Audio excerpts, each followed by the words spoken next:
شغلنا اليوم تغطية سقف بجرميت المعدني الكوري بدون عوازل. غرفة أكرمكم الله بحمامها 4 متر و5 في 4 متر و5. طبعا الشغل هيبقى قمر 8، ولفينا طبعا على البلوك برضو قمر 8.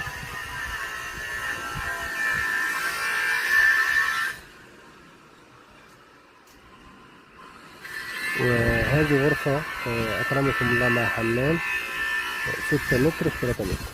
طبعا الغرفة دي انتهينا فيها من أعمال الحديد، واقف على تركيب الجرميد. وهذه الغرفة لسه بنأسس فيها الكاميرات اللي هي 8 حرف اتش. وبكده تم الانتهاء من فرش التيوبات 30 للجرميد. والآن هيتم تركيب جرميد معدني كوري درجة أولى.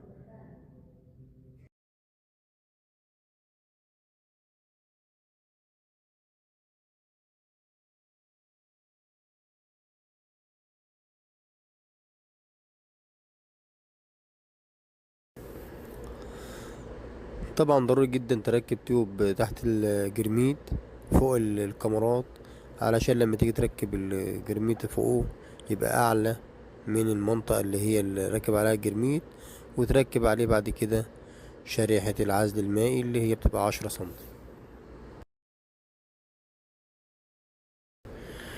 وبكده تم الانتهاء من تركيب جرميد معدني كوري درجة أولى لون بترولي. والآن بيتم تركيب شريحة العزل المائي اللي هي بتبقى 10 سم فوق الجرميد وتحت الزاوية، علشان نضمن بيها عدم تسريب المية.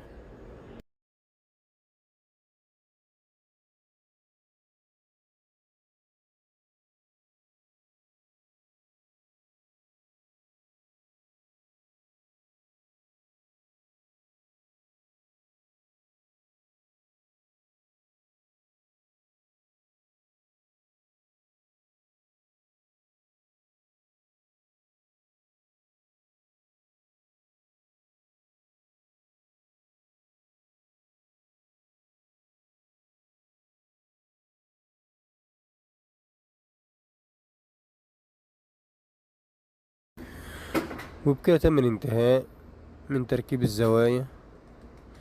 والآن بيتم تركيب السيليكون علشان نختبر الجرميد بالمية.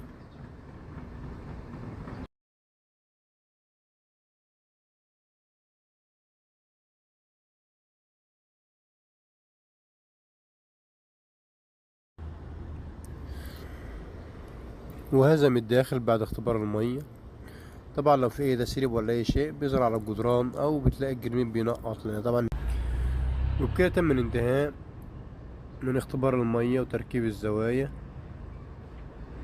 والانتهاء من العمل.